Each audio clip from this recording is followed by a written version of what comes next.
In the fetid swamp of British tabloid journalism, few creatures slither as low as the Daily Mail.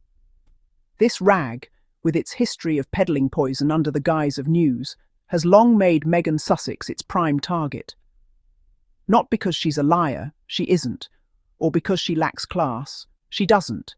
No, the Mail's relentless vendetta stems from something far uglier, raw, unfiltered racism. It's a bigotry so baked into their editorial DNA that it oozes from every sneering headline, every twisted photo caption. And now, as Prince Harry, the unyielding warrior, prepares to eviscerate them in court, the Mail's desperation is palpable. They've stalked the Sussexes across continents, even after the couple handed Britain back to the Windsors on a silver platter. But justice is coming, and it's going to sting like the slap they so richly deserve.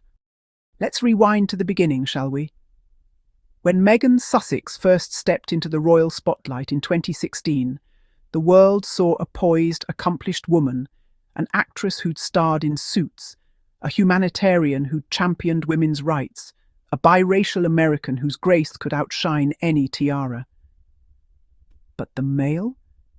They saw a threat, a black woman daring to infiltrate the lily-white halls of Buckingham Palace. Unthinkable. From the jump, their coverage was a masterclass in microaggressions escalating to full-blown assaults. Remember the straight-outta Compton slur? That wasn't a slip. It was a dog whistle, loud enough to rally every bigot in the comments section. Meghan Sussex, with her mixed heritage, her mother a proud black trailblazer from Los Angeles, became the embodiment of everything the Mail's readership, steeped in colonial nostalgia, feared change, diversity, the end of their imagined empire. The paper's playbook was predictable and pathetic. They'd dredge up her past like it was a crime scene. Her blog posts on feminism twisted into anti-British rants. Her baby shower labelled an American excess that offended stiff upper-lip sensibilities. Class? Please. Meghan Sussex exudes more elegance in a casual jeans and tee ensemble than the Mail's parade of page 3 relics ever mustered. But facts be damned. This was never about decorum. It was about othering her, painting her as the exotic interloper who didn't belong.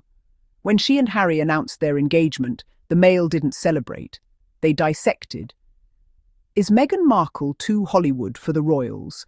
screamed one headline, as if her success on a global TV show was a scarlet letter. The Mail's hackers and snoopers rifled through Meghan Sussex's life like it was their personal dumpster dive. They published her private letter to her estranged father, a deeply personal plea twisted into tabloid fodder. That wasn't journalism, it was voyeurism, the kind that preys on vulnerability. The irony?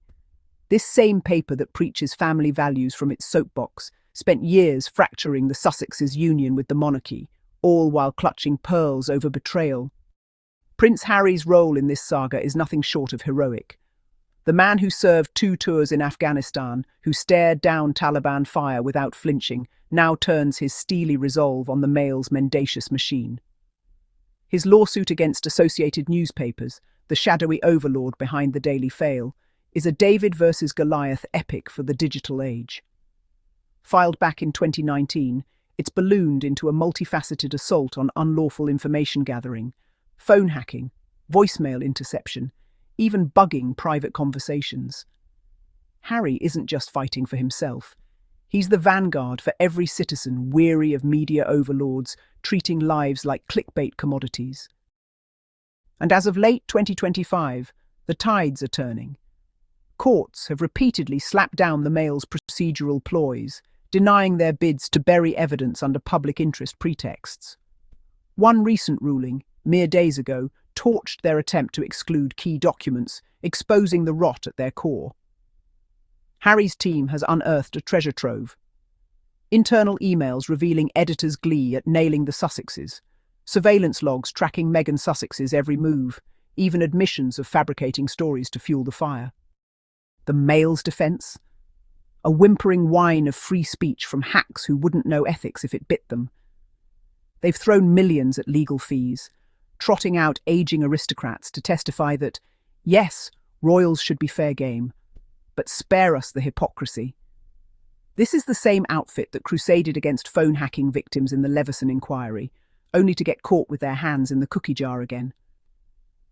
Their editor-in-chief, a rotating door of sycophants, postures as a guardian of truth while the op-ed pages drip with xenophobic bile. Columnists like that insufferable Jan Moyer pen screeds decrying Meghan Sussex as a Yankee diva who's ruined Harry, ignoring how the paper's poison pen drove him from the country he once defended with his life. It's class warfare disguised as culture war. The Mail, mouthpiece for Middle England's malaise, resents a woman who embodies the global, multicultural future they dread.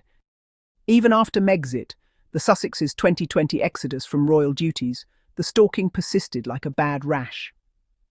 They quit the toxic treadmill of public life, relocating to Montecito for peace and purpose. Britain was theirs for the taking. The throne, the tabloids, the tepid tea. Yet the Mail couldn't let go. From California they beamed in drones of disdain.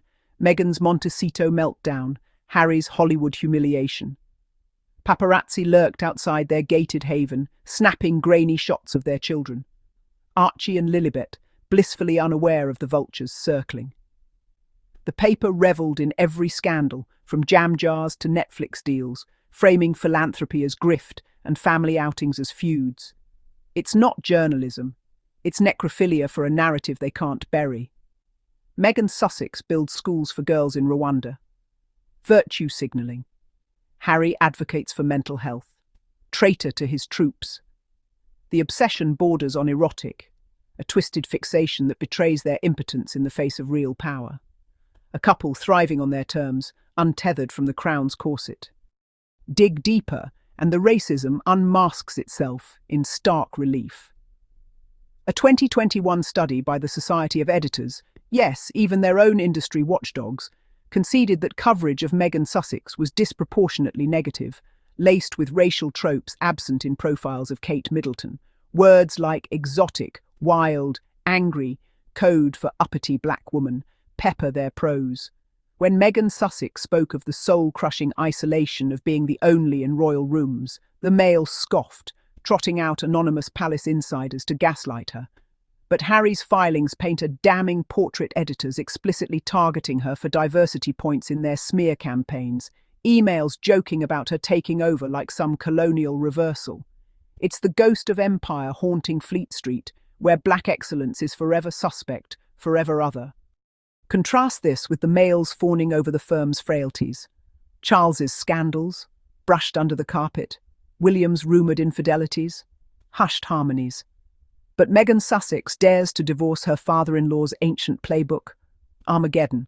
Their sidebar of shame devours her fashion choices, while sparing the parade of white royals in dowdy tweeds. It's a double standard so blatant it could moonlight as a sundial. And let's talk class, since they love to lecture on it. The Mail, born from the Beaverbrook Empire's muckraking, has always been the voice of the aspiring bourgeoisie snide, status-obsessed, secretly seething at those who outclass them without a title. Meghan Sussex, with her UN speeches and lifestyle empire, embodies aspirational poise they can never touch. So they claw her down, hoping to drag her into their gutter. Prince Harry's courtroom crusade is the reckoning this racist relic deserves. As trials loom in 2026, expect the Mail to squirm. They've already lost ground. Judges excoriating their unlawful tactics. Juries yet to hear the full horror of their surveillance state. Harry's not in it for cash. He's pledged any winnings to victims' funds. But for vindication, for a media landscape where privacy isn't a privilege of the pale. Imagine. Headlines humbled, editors exposed, the Daily Fail defanged. It's a vision that should thrill every reader tired of their tripe.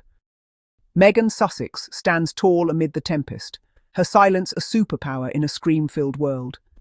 She's channeled the hate into higher ground, the Archie&Lilibet Foundation's anti-hate initiatives, her children's books teaching empathy, her unapologetic joy in a life rebuilt. The Mail's barbs, mere mosquito bites on an unbreakable spirit. As Harry the Warrior wields his sword of subpoenas, the paper's empire crumbles. They've trolled the Sussexes from palaces to Pacific shores, but their reign of terror ends not with a bang, but with a courtroom gavel. In the end, the Daily Mail's war on Meghan Sussex isn't about lies or lack of class. It's a desperate gasp from a dinosaur sensing extinction.